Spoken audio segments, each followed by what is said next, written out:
Good evening. We were able to start a little bit earlier since we have live streaming up and going. My name is Megan Bagwell. I'm the Director of Administration for the Office of the District Attorney here in the 12th Judicial District. Standing behind me is District Attorney Ann Kelly, that is Kelly, who you'll be hearing from shortly.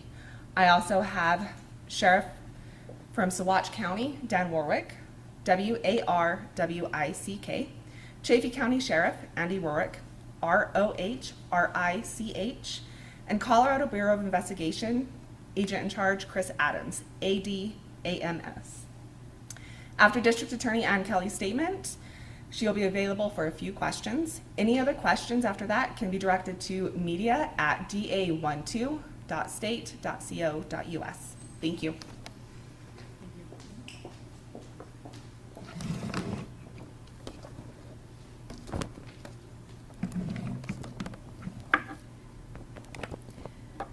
I appreciate the members of the media that are here today. I scheduled this briefing to provide an update on the investigation that has been in the hearts and minds of the people of Chaffee County since Mother's Day of 2020. Suzanne Morphew was reported missing on Mother's Day 5 years ago. Law enforcement has never stopped working to obtain justice for this mother of two, this daughter, this sister, and this beloved member of the Chaffee County community. Through the tireless efforts of the Chaffee County Sheriff's Office, the Saguache County Sheriff's Office, the Colorado Bureau of Investigation, and the Federal Bureau of Investigation, I can announce today that the 12th Judicial District Grand Jury returned an indictment. The grand jury has indicted Barry Morphew on the single count of murder in the first degree. Law enforcement, the Chaffee County community, and Colorado as a whole has never stopped fighting for justice for Suzanne. Cold case homicides are tremendously difficult.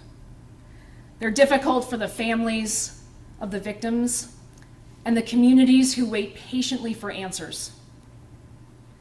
While it may seem at times that the world forgets about these victims, I can assure you that my law enforcement partners and Colorado's law enforcement community do not forget.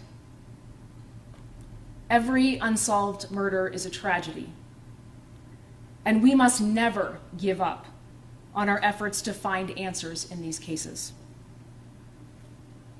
My office will be prosecuting the indictment as Suzanne's remains were found in Saguache County, which is a county within my jurisdiction, the 12th Judicial District. I am extremely appreciative of Michael Doherty, who is the elected district attorney in Boulder County. He has consistently committed material resources to small rural DA's offices like mine to assist in the sometimes Herculean efforts to bring justice for victims in rural areas of our state. His commitment to rural Colorado he's continued his commitment with this case. He's provided me with the assistance of a chief deputy in the Boulder County District Attorney's Office to assist me with the investigation and the prosecution. Colorado's community of prosecutors is committed to assisting wherever the need arises. In addition to Mr. Doherty's assistance, District Attorney John Walsh of the Denver District Attorney's Office has committed to providing me with appellate guidance during the case proceedings. So today I have with me Chaffee County Sheriff Andy Rorick. I stand united with Sheriff Rorick and Under Sheriff Alex Walker. I stand united in announcing this indictment. Through this process, I have seen firsthand how deeply Sheriff Rorick and Under Sheriff Alex Walker and the entire Sheriff's Department in Chaffee County cares about this case. I am proud and appreciative of our cross-jurisdictional partnership and their hard and excellent work. I also stand with the Federal Bureau of Investigation, who has never wavered in its commitment to this investigation, providing essential intelligence and investigative resources and expertise through the years. I also recognize and appreciate our continued partnership with the Colorado Bureau of Investigation. The Colorado Bureau of Investigation has done incredible work, and their CBI agents and analysts have worked very, very hard to advance the goal of finding answers in this investigation. Here representing the CBI is Agent in Charge Chris Adams with CBI's Pueblo office. I also stand with Saguache County Sheriff Dan Warwick, who is here with me as well. He and his office immediately answered the call to action when Suzanne's remains were found in the county he represents. Sheriff Warwick and his deputies are an essential part of this team, responding to the recovery of Suzanne's remains with the highest level of dignity and professionalism. I also want to continue to recognize what I have come to expect in my years as a prosecutor, and that is multi-jurisdictional and multi-state cooperation and partnership. I want to recognize the Arizona Department of Public Safety, who immediately responded to our team's request for assistance in locating and arresting Barry Morphew in the Phoenix area. Mr. Morphew will be held by Arizona authorities pending extradition proceedings in that state. And upon conclusion of those proceedings, Mr. Morphew will be transported to Alamosa County to stand trial on the indictment. This indictment has been unsealed upon the arrest of Mr. Morphew. I asked for this briefing to provide you with an update and provide information to the community. Me and my team recognize the importance of being laser focused on the prosecution and to speak with one voice. And so for that reason, all of the agencies that have been involved in getting us to this place, as well as the prosecutors that have been willing to assist me in this investigation and prosecution, they have all been instructed to send any media requests to my office, and so that's what I'd ask of you. In an effort to be transparent, I'd like to thank the the Office of the Judicial District in this district for making the indictment immediately available, and so you can get a copy of that indictment on the State Judicial's website. It is linked on a page labeled Cases of Interest, and it's under Alamosa. Barry Morphew is presumed innocent in this case and that presumption remains with him unless and until he is convicted at trial. And so once again, thank you for allowing me to provide an update to the community on this very important case. And I can take a couple of questions if you have them. Yes, sir. What was Barry doing in the Phoenix area? And thank you for the question. The question was, what was Barry doing in the Phoenix area? I appreciate the question, and that information was still being gathered. We have been working very, very hard to make sure that we run down anything we can with respect to this investigation, and our law enforcement officers will certainly be following that. Yes, sir. In the indictment, you noted a pharmacology expert testified that BAM would render the recipient unable to resist any constrictions to the recipient's ability to breathe.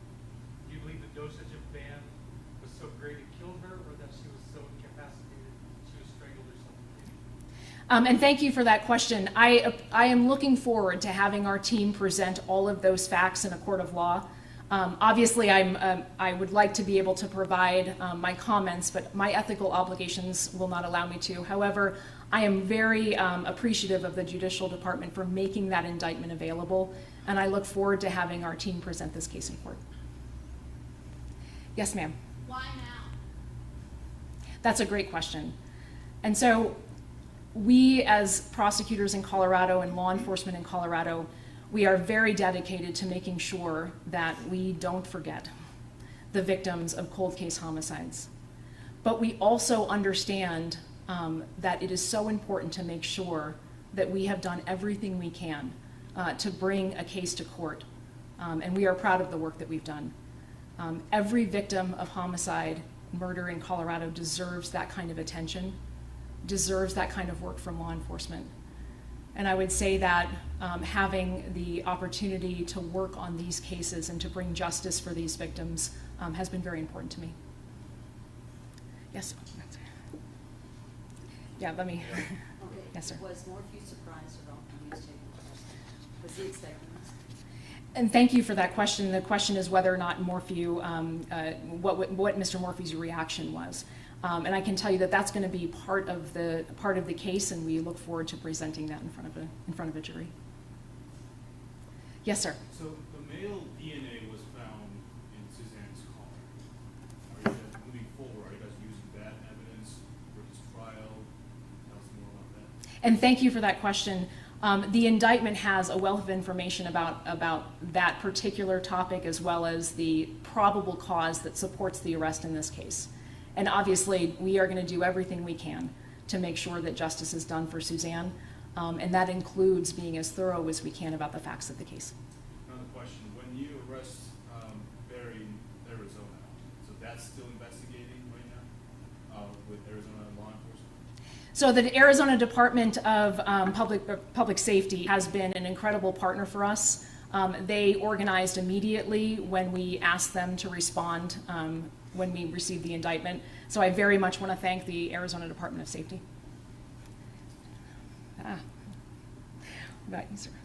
What will be the biggest difference between the prosecution of this case and the time versus back in 2021? And the question is, what would be the difference between the prosecution of this case and other prosecutions? You know, justice for cold case homicide victims remains a priority in the state of Colorado, both for prosecutors and for law enforcement. And that's despite any challenges that we may have had in the history of any particular case. That remains a priority for us. And so we have worked very hard to move forward in the case. This case is a different case, and I would refer you back to the indictment in this case. And we've worked very hard to move forward. Yes, sir. On an emotional level or on a personal level, and it's okay if you repeat yourself, can you talk about the journey, your journey from the day this was dismissed until today? Just broad strokes, just tell us that story. Well, thank you for that question. The question is, what has this process looked like, essentially? What has this process been like for the family, for the community, for our law enforcement partners? And I can tell you that it has been a long road. It has been a long road, and the families of the victim have been so patient. The community has been so patient. But I can tell you that our law enforcement officers have never forgot, have never given up. And they have been working so hard to get to the place where we are today. And so it is never enough to say we're just going to forget about it because it's too hard. And so that has been the process for me.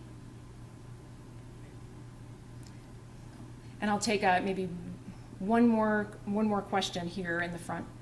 Can you elaborate further on where Suzanne's remains were found in relation to Moffett? I know it was undisclosed, but can you provide more detail about where she was found? So it was in and around the town of Moffett, and that raises an important question that I want to address. And so the remains of Suzanne Morphew were found in Saguache County, and that's obviously a county in my jurisdiction. And so jurisdiction in this county is appropriate. I can tell you that I have reached out to and contacted my friend and colleague, elected District Attorney Jeff Lindsay, who currently covers Chaffee County. He is in full support of our efforts to prosecute this case here and has committed to providing any resources that we need to prosecute this case. How did you know Morphew was in Arizona? And the question is I'm sorry, can you say that again?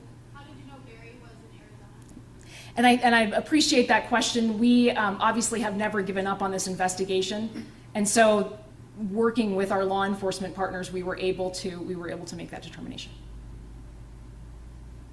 Could anyone else possibly face charges? So right now we have the indictment in front of us, and we're committed to working hard to get that done. So, and this will be the last question. Thank you so much. Just just one last question. From a community perspective, this community's been through a lot with the district attorney's office. And we've watched you take it over and repair it, stand here with law enforcement, something this community might not have seen in the past. We've watched you build a staff. Now we're at the point where we've got all kinds of television cameras here because you've done what you've done in this particular case. Speak to what kind of satisfaction you have gotten here, and is the job done with your staff, and can you now move forward? Well, and thank you. The question relates to the status of our district attorney's office and how and where we've been in the last 3 years. And thank you for the question. The effort that we undertook to come to the San Luis Valley, that I undertook to come to the San Luis Valley and build the district attorney's office was quite tremendous. But I can tell you that the collaboration of prosecutors across the state to assist me, to assist my staff, to assist law enforcement has been absolutely tremendous. It is a testament to how strong our law enforcement community is and how united the prosecutors in the state of Colorado are. And so assisting me in building the office in the San Luis Valley, that is a testament to the assistance that I've received across the state. So thank you for the question. Thank you for what you've done. One last question, and when do you expect Barry Morphew to show up in court? Thank you. So he's currently being held by the authorities in Arizona. He will go through a process of extradition, and when that process concludes, he will be then transported back to Colorado. So thank you so much.